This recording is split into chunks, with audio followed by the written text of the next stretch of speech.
So I want to pick up on that. That's exactly where I wanted to go next. I want to read the quote from Tatum in this Goodman article. Again, it says, "I'm never going to be Kevin Garnett. As much as people want me to be, that's not who I am. The way I lead, the public may not ever see what I do. When I need to, I make sure my voice is heard, and I do it in my own way. I'm not going to be out there jumping up and down screaming. That's just not my personality. As much as people want to talk about it and want me to be that, I'm not changing who I am. I lead in my own way, and when I talk, everybody in that organization is going to listen, and whatever I say is always for the betterment of the team, and my teammates know that." Again, he's been asked to talk about this, Keith, for years, time and time again, by various media, different articles, different podcasts. It's a theme. It continually comes up. But the big difference between all of those times before and now is, I would argue, like we have fun with the whole heart and soul thing, but Marcus Smart, I think, really was the de facto captain. Obviously, he was the longest tenured member of the team. He was this team's leader. He was this team's, the guy that was going to yell and shout and be that vocal guy. Now, does that always make you the true leader just because you're the loudest guy in the room? Not necessarily, but I do think Marcus Smart, more often than not, was considered both internally and externally the leader of that team. He's gone now.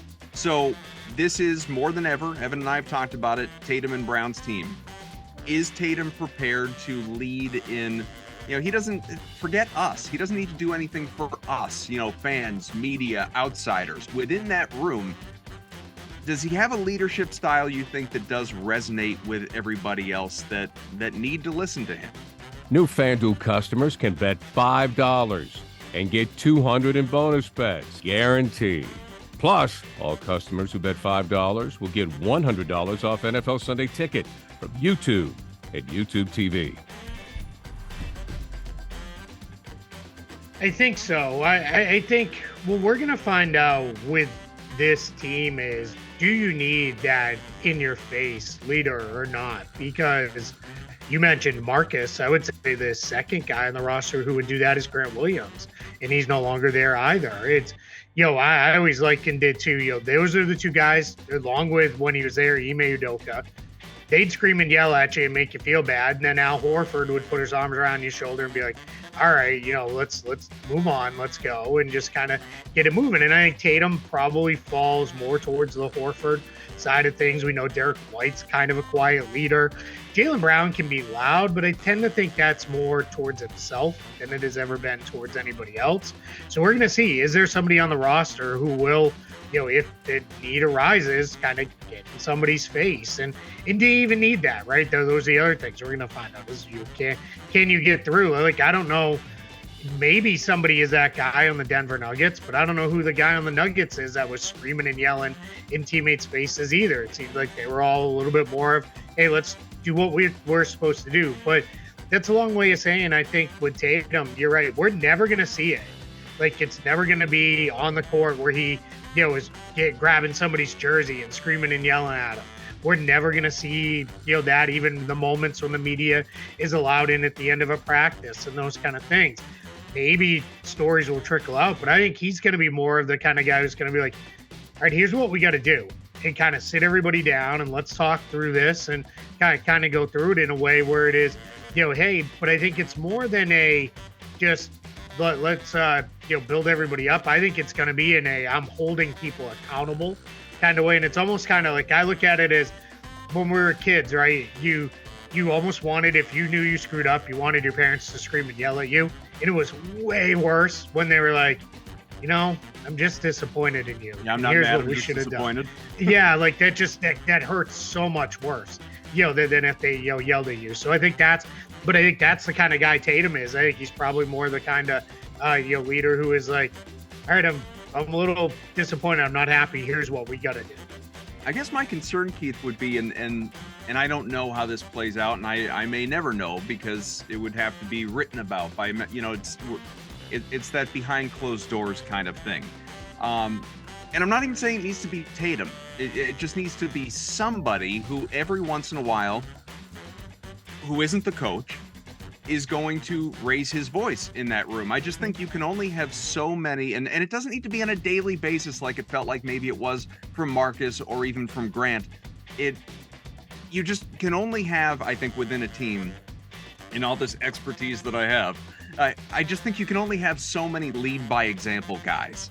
You know, you need to have someone that when the going gets tough, and I don't mean a 5-game skid, it could be, you know, at halftime of a game, a particular game, where somebody is going to raise their voice and get everyone's attention and provide that sort of, you know, for lack of a better way of putting it, that fire up moment, that spark. It doesn't need to be a rah-rah speech, but it's got to be something that just like gets everybody's blood boiling a little bit. And I don't know who that guy is on this roster, and it does sort of feel like if it is going to be Tatum, it's going to be very, very infrequent. And that's fine. If he only raises his voice 3 times a year, people are sure as hell going to listen when it happens.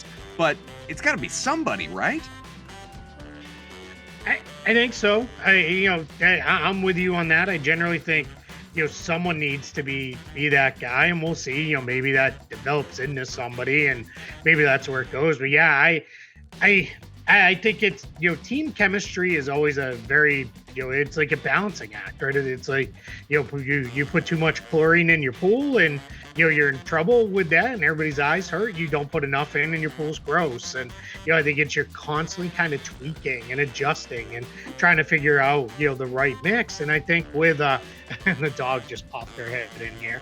I think you gotta, you know, go into those things where you gotta figure that stuff out, because to your point, yeah, if everybody's just the kind of quiet leader, then it's like, who's going to fire these guys up? Who's going to get them going? Especially on that night where Tatum's shot isn't falling and he's not able to kind of get himself going. Who's going to get everybody fired up?